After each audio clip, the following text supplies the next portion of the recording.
Meanwhile, back here in the studio, we are now joined by a leader in modern politics who hardly needs an introduction.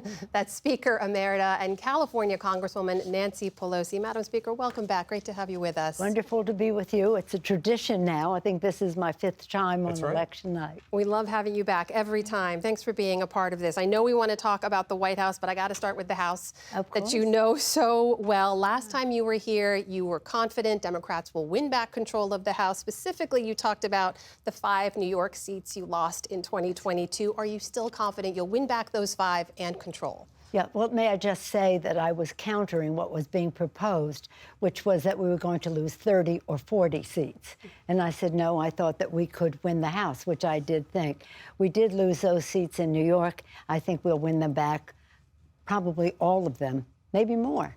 In this election, and Hakeem Jeffries will be the Speaker of the House. I've been traveling, I haven't been to Georgia lately, but I have been to all of the other target states because we have races in those states for the House as well as for President of the United States. And I do believe that we will win the House, that Hakeem will be Speaker. It is necessary from the standpoint of our policies, but also in terms of our democracy, that on January 6th, just as I had the gavel last time, it's important for him to have the gavel to make sure that the election is accepted by the Congress of the United States. And that shouldn't even be a question. When we spoke during the Democratic National Convention, you said you expected 5 seats, but that you wanted 10. Are you still definitely. that bullish? I want more than that. I want at least 10. 5 takes us to even. Well, it's 4 now. Now it's down to 4. 4 takes us to even, and I would like to go well into the 122, something like that, which would be about 6 more. So about 10. When you travel across the battleground states, what are you hearing and what are you seeing that you think bodes well for Democrats' chances tonight? Okay, well, let me just say this first. Everyone, go out and vote. If you have not voted yet, it's very important for you to exercise your right to vote. It's important, essential. And this day, this election day for us, is really sacred territory because of the sacrifice of our founders to declare a war, to win a war, to establish a democracy, because of the sacrifice of our men and women in uniform, and what they have done to fight for our freedom and keep it safe, and really for our responsibility to our children. So this is holy for me. So however you're going to vote, go out and vote. What I've seen across the country is something that is music or pleasant to my ears, because I like to own the ground. I say there are 2 things. You must mobilize. You must own the ground, get out your vote, and you must message in a way that is unifying for our country, which Kamala Harris is doing. Mobilize, message in a way that is, again, adds, shall we say, you can't run on empty. You have to have your message out there. And what I've seen, to your question, across the country is a mobilization like we've never seen before in every state, not just the targeted states, but in every state, which leads me to believe that we will win the House. I think that we can win the White House as well. I'm so proud of Kamala Harris and the response that we have seen to her message of a message to go forward. Just the economic message that she has is one that, again, attracts people to vote. So I think she will win, too. But you asked me about the House. Hakeem will be Speaker. You did also mention January 6th, and we have talked a lot about the possibility of political violence, about what to expect. Experts we talked to say it's really the time between Election Day and when the votes are certified or when the race is called, if that takes a few days, that they are most worried about. You have seen former President Trump has come out targeting you specifically as well. He had awful things to say about you at a rally even last night. Are you specifically worried about your own safety? And how do you look at the landscape of whether there could be some kind of violence if it takes time between Election Day and a call being made? Well, let me just say about elections, it's the time leading up to the election, Election Day, and then the count after that. And that's normal. Now, I just remind that 4 years ago when the former president was making all these challenges the Democrats won over 60% of the court cases, just about all of them.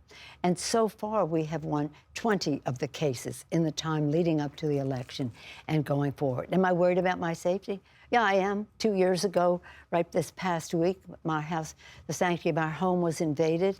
The safety of my husband was violated. He's still suffering from some of that. And by person going in there, echoing the voice of January 6th, where is Nancy? Where is Nancy? Right. To punish me for what I have said about Donald Trump. So, yeah, I think he knows that that's provocative when he says what he says. The sad part of it is that when he says he's there to protect women, whether they like it or not, I consider that violence against women. That's not what you say to women, and that's not what you say about what he said about Kamala Harris, what he said about me, what he said about, well, the former First Lady, Michelle Obama. So it is provocative, and that's, I don't know why people just think that's funny. When my husband was attacked, he made a joke of it. He made a joke of it. His family made a joke of it. The governor of Virginia, current governor of Virginia, made a joke of it. Musk, whatever it is, he made a joke of it, and it's not funny. And that has no place in a political process. So am I afraid? Yeah, but apart from that, it's not about me. It's about other people who want to engage in politics. If you wanted to run for office, you would not want to think that you were jeopardizing the health or well-being of your family. That's just not what our system is about. But you know what? We don't agonize, we organize. And we're organizing in a very positive way about a new era for the future. Kamala Harris has, I think, been a spectacular candidate. I know she has been, and I look forward to her success. However the election turns out, because of the targeted states and all that, I know she will have won the campaign for a strong message how we go forward for our country. That right now, today, we're seeing college campuses turning out. And in Pennsylvania, you see many Puerto Rican, in the 3 Puerto Rican wards, record numbers of people turning out. And just to close on that, one of your reporters talked about Pennsylvania and saying that he said there was corruption in the election in Philadelphia. The Republican commissioner of the elections in Pennsylvania said that is not true. There is no evidence of that. I didn't hear him say that. Yeah. You know, Madam Speaker, the country is deeply divided on a range of issues. What do you think are the biggest challenges in trying to bridge that divide after this election? Because no matter who wins, half the country is going to be upset. Well, I think that that's really a very good question, because we have to be unifying. That's the way it is. And I don't think we're as divided as we are mischaracterized in terms of all of this. So I do think that Kamala Harris, as she said, I'll invite my opponents to the table, as Lincoln did, to his cabinet, and I'm sure she will do that as well. But we have to go back to our roots. What is our purpose as a country? We are a democracy. We've always had a difference of opinion since the beginning of our country as to the role of the federal government and the role of the state government, this or that. That's a legitimate debate to have. But when it moves into threatening violence and the rest of that, it's not a place to be. And I would hope that some more people would speak out against it. I'm very proud of some of the Republicans who have, Liz Cheney and so many others. But again, let's listen to each other, let's come together, and we have a responsibility to reach across the aisle, to have transparency about what our differences are, and to have accountability for what we're there to do.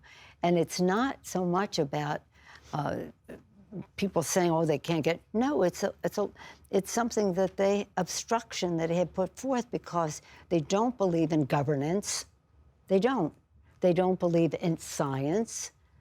They don't. So if science says you should do this to save the planet for the children, and government said this is the protections that we need, 2 no's do not make a yes. For our children, the babies that we see now, the little children, they'll live to the next century. We have to make sure they have a planet that is healthy and safe, that they have a democracy that is strong and consistent with the vision of our founders, the sacrifice of our men and women in uniform, and of course, again, the aspirations of our children, and that we have a society that is fair and is equal. And it used to be that way, just had differences of opinion, not what, what's his name, the former president, has poisoned the atmosphere with. But I think we just get on with it. All right. Speaker Emerita Nancy Pelosi, thank you so much for joining us and pleasure. furthering this tradition of having you join us. Nice to see you. on We'll see what the results are later. We will see. Upward and onward. Just don't forget your vote.